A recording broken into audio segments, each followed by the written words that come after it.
जय श्री राधे दोस्तों। आपको कार्तिक मास की बहुत बहुत बधाई। आप सभी की यह इच्छा थी कि मैं आपको कार्तिक की कहानियाँ बतलाऊं। इसके लिए मैं आज अपनी ये पोस्ट कार्तिक की कथा के रूप में भेज रही हूँ। यदि आपको कथा अच्छी लगती है तो प्लीज़ इसको लाइक, शेयर और सब्सक्राइब ज़रूर कीजिएगा। तो दोस्तों, बात उन दिनों की है जब प्राचीन काल में एक समय में एक गांव में एक महिला रहती थी। वह महिला अपने घर को चलाने में बड़ी ही असमर्थ थी। उसके पास आजीविका का कोई साधन नहीं था। वह द्वारकाधीश का नाम लेती थी और द्वारकाधीश के नाम से ही अपने सब कार्य करती थी। दिन दिन करके उसका बच्चा बड़ा होने लगा। बच्चे का नाम उसने गोपाला रखा। बच्चा कहने लगा, माँ मैं स्कूल जाऊँगा। माँ कहने लगी, बेटा मैं तुम्हारी स्कूल की फ़ीस नहीं दे सकती।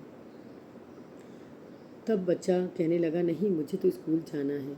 तब माँ ने उसे समझाया कि बेटा जाओ, द्वारका से फ़ीस मांग लो। द्वारका भैया तुम्हारे वन में रहते हैं और वहाँ जाकर तुम अपनी फ़ीस मांग लो।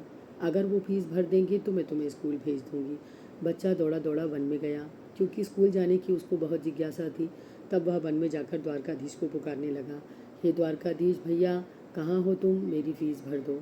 ऐसा करके द्वारकाधीश की आवाज़ आई, बेटा पेड़ के नीचे फ़ीस रखी है, ले जाओ और ले जाकर फ़ीस अपनी भर दो। और द्वारका की ऐसी आवाज़ सुनकर बच्चा पेड़ के नीचे गया जहाँ पर उसे फ़ीस रखी हुई मिली और वह फ़ीस लेकर स्कूल गया और उसने अपनी फ़ीस भर दी और वह रोज़ स्कूल जाने लगा।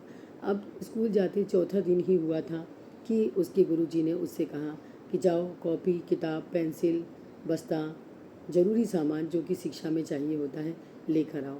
बच्चा आया घर में। आकर उसने फिर से माँ को बताया। माँ ने कहा, जाओ अपने द्वारका भैया से ले आओ।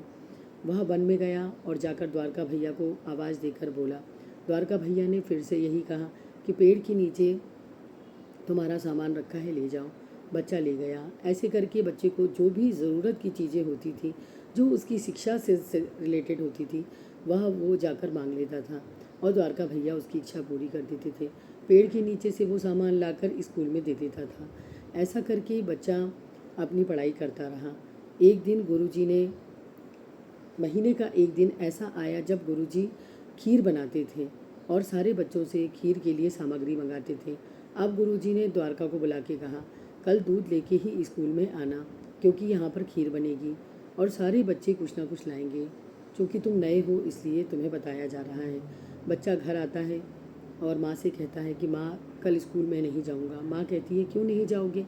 तब वह बताता है कि मम्मी मेरे पास में खीर के लिए दूध नहीं है और मैं कैसे स्कूल जाऊँगा, सारे बच्चे कुछ ना कुछ लाएंगे।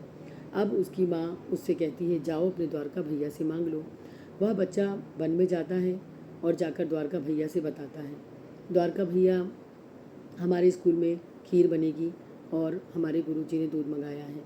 द्वारका भैया कहते हैं कि जाओ, पेड़ के नीचे एक लोटा रखा है, उस लोटे को ले जाना और अपने गुरुजी से कहना कि इस लोटे में दूध है और तुम खीर बना लो, लेकिन इस लोटे के दूध की खीर अलग बनाना। अब वह बच्चा दूध लेके जाता है। स्कूल में टीचर सबसे दूध ले लेते हैं और खीर बनती रहती है। बच्चे से दूध मंगाया जाता है। बोलते हैं, गोपाला तुम्हारा दूध कहाँ है?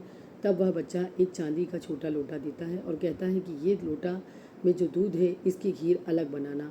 गुरुजी कहते हैं, तुमसे ऐसा किसने कहा? वह कहता है कि मेरे द्वारका भैया ने ये दूध दिया है। गुरुजी उस दूध को जब भगोने में डालना शुरू करते हैं, भगोना उफना जाता है, भर जाता है, लेकिन लोटे में से दूध खत्म नहीं होता। गुरुजी समझ जाते हैं कि ये कोई चमत्कार है, क्योंकि इस बच्चे से जब भी कोई चीज़ लाने को कहा गया तब यह बच्चा कुछ ना कुछ अपनी व्यवस्था में आ गया।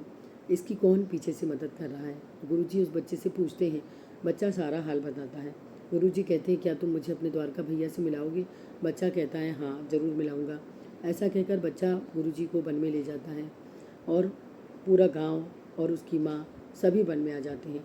अब बच्चा चिल्लाना शुरू करता है, द्वारका भैया आओ, मेरे गुरुजी आपसे मिलना चाहते हैं। ऐसा कहकर बच्चा बहुत बार आवाज़ लगाता है, लेकिन इस बार द्वारका जी की आवाज़ नहीं आती।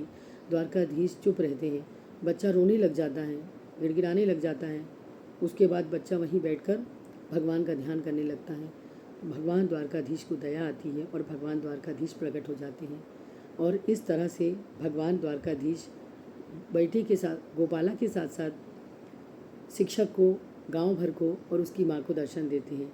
जैसे श्री कृष्ण भगवान ने गोपाला पर और गांव वासियों पर, शिक्षक पर कृपा करी, ऐसे ही भगवान श्री कृष्ण जी हम पर कृपा करें। बोलिए कार्तिक भगवान की जय।